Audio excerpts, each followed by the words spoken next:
નિમ્ન હવાનું દબાણ જે બંગાળની ખાડીમાં ઉપસ્થિત થયું હતું તે તેજ ગતિથી ગુજરાત તરફ વધી રહ્યું છે અને તેના કારણે આજે ઓરેન્જ એલર્ટ, આવતીકાલે રેડ એલર્ટ અને 1 તારીખે ફરીથી ઓરેન્જ એલર્ટની ભારે પવન સાથે વરસાદની આગાહી સુરત જિલ્લામાં કરવામાં આવી છે.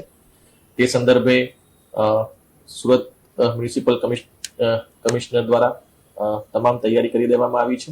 સાથે સાથે જિલ્લાની અંદર જિલ્લા વિકાસ અધિકારીશ્રી દ્વારા પણ તમામ તાલુકા વિકાસ અધિકારીઓને એલર્ટ કરવામાં આવ્યા છે. એ સાથે સાથે પ્રાંત અધિકારીશ્રી અને મામલતદારશ્રીઓને પણ એલર્ટ કરવામાં આવ્યા છે.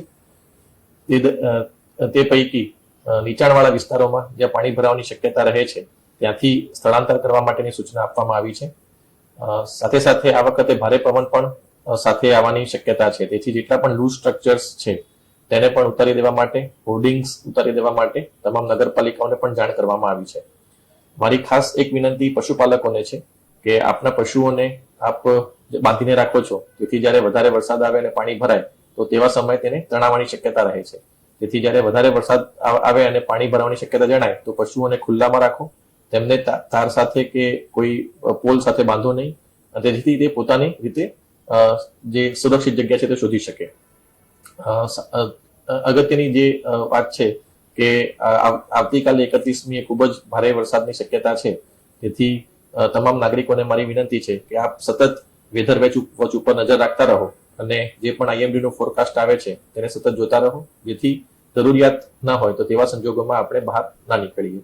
એટલે આપણે જે અત્યારે સમગ્ર તંત્ર દ્વારા તમામ તૈયારી કરી દેવામાં આવી છે, પરંતુ નાગરિકોને પણ મારી એ જ વિનંતી છે કે આપ પણ સચેત રહો અને સાવધાની પૂર્વક આપણે આ જે 2 દિવસ જે ભારે વરસાદની આગાહી છે તે દરમિયાન કોઈ પણ પ્રકારનો અનિચ્છનીય બનાવ ન બને તેની પણ આપણે સૌ તકેદારી રાખીએ.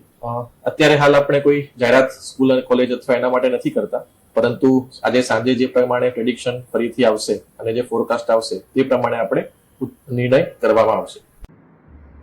સુરત ગ્રામ્યના નાગરિકો માટે એક સંદેશ છે.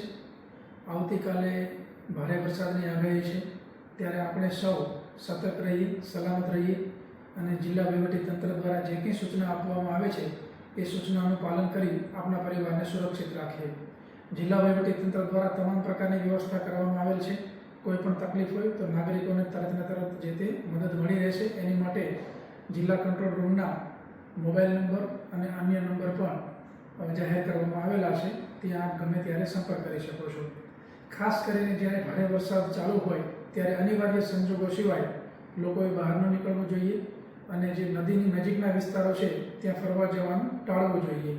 નીચાણવાળા વિસ્તારો જે છે જ્યાં વારંવાર પાણી ભરાય છે તે લોકો સરકારશ્રી દ્વારા, જિલ્લા વહીવટીતંત્ર દ્વારા નક્કી કરાયેલા આશ્રય સ્થાનોમાં સ્થાન મેળવી શકે છે.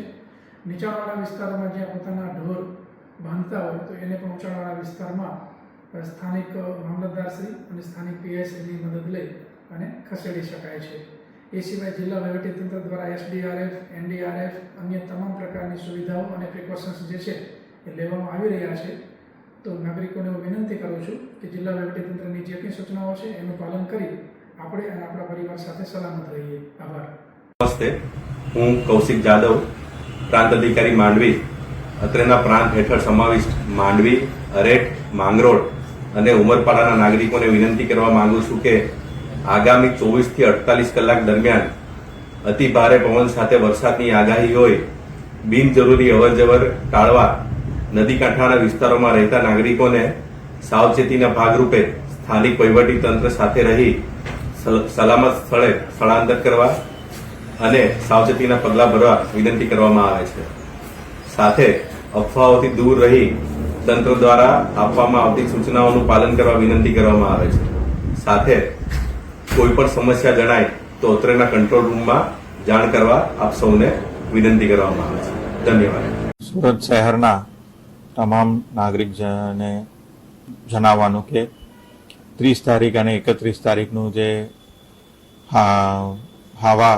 જોરદાર હવા સાથેનું ભારે વરસાદની આગાહી જે આપવામાં આવેલી છે એના તકેદારીના ભાગરૂપે સુરત મહાનગરપાલિકાની ટીમ, જિલ્લા કલેક્ટરશ્રી અને પોલીસ કમિશનરશ્રીના કચેરીના સંકલનથી પૂરેપૂરું તૈયારીની સ્થિતિમાં આવી ગઈ છે. તમામ લો લાઇંગ વિસ્તારમાં જે છે આજે તકેદારીના ભાગરૂપે એવેક્યુએશન પણ કરવામાં આવશે અને લોકોને લો લેઇંગ વિસ્તારમાં રહેતા લોકોને સુરક્ષિત જગ્યાએ ખસેડવામાં આવશે. એમને તમામ સુવિધાઓ પણ આપવામાં આવશે. એની સાથે સાથે આ વખતની આગાહીમાં ભારે સ્પીડથી પવન આવવાની પણ શક્યતા છે. તો એના લીધે હોર્ડિંગ્સ અને જે સ્ટ્રક્ચર છે, શેડ છે, એવાને પણ તકેદારીના ભાગરૂપે કઢાવવા માટે ઝુંબેશ અત્યારે ચાલી રહ્યું છે. કન્સ્ટ્રક્શન સાઇટ ઉપર જે તકેદારી કરવાનું છે, ત્યાંના વ્યવસ્થાઓ, ત્યાંના મશીનરી છે, એને સેફ સ્થિતિમાં લાવવાનું પણ સૂચનાઓ તમામ બિલ્ડર્સને આપવામાં આવેલી છે. એ સિવાય હાઈ માસ્ટ જે લાઇટ્સ છે એને પણ લેવલ ડાઉન કરવા માટેનું પણ એલાયદી સૂચના આપવામાં આવેલી છે. એસડીઆરએફ અને એનડીઆરએફની ટીમ્સ પણ તૈનાત છે અને આજે બપોર પછી તમામ જે ટીમ્સ છે એમને ફોરવર્ડ ડિપ્લોયમેન્ટ પોઝિશનમાં પણ પહોંચી જશે. જ્યાં જ્યાં જરૂર પડે તો રોડ રસ્તા બંધ કરવાની પણ તૈયારી રાખવામાં આવેલી છે. આવી રીતે આ જે અત્યારનું જે આગાહી છે એને સુરક્ષિત રીતે પાર કરવા માટે એસએમસી તંત્ર તરફથી તમામ તૈયારીઓ કરવામાં આવેલી છે. નાગરિકોને ખાસ વિનંતી છે કે તમારા ઘરમાં કોઈ પણ એવા અનસ્ટેબલ સ્ટ્રક્ચર હોય, શેડ હોય, પાતરા હોય, સોલારના પણ પેનલ લાગેલા હોય, એને સુરક્ષિત સ્થિતિએ લાવવા માટે ખાસ તમામને અનુરોધ કરું છું. ઝાડ પડવાની પણ વધારે શક્યતા છે તો એવા ઝાડને પણ આપણે તકેદારીથી આપણે કાપી લઈશું અને વરસાદ દરમિયાન અન્ય સમયમાં પણ બહાર ઝાડની નીચે ઊભા રહેવા માટેનું પણ આપણે ટાળીએ અને હોર્ડિંગ્સની આજુબાજુ પણ જવાનું પણ આપણે ટાળીએ. તમામ હોર્ડિંગ્સનું સ્ટ્રક્ચરલ સ્ટ્રેન્થ પણ આપણે ચેક કરી રહ્યા છે. તેમ છતાં તકેદારીના ભાગરૂપે તમામ નાગરિકોને સાવચેતી રાખવા માટે ખાસ વિનંતી કરું છું અને તમારા સહકાર માટે, તમારા સપોર્ટ માટે ટીમ એસએમસી કટિબદ્ધ છે. આજે 30 તારીખ બપોર પછીથી માંડીને 31 તારીખ આખો દિવસ રાત સુધી પણ આમાં આગાહી છે. તો 1 તારીખના સવાર સુધી આપણે એક તકેદારી રાખવાની ખૂબ જરૂર છે. અત્યારે જે ડીપ ડિપ્રેશન જે આવી રહ્યું છે બે ઓફ બેંગાલ તરફથી, એ હજી સુધી આપણે બાજુમાં નજીક પહોંચ્યું નથી.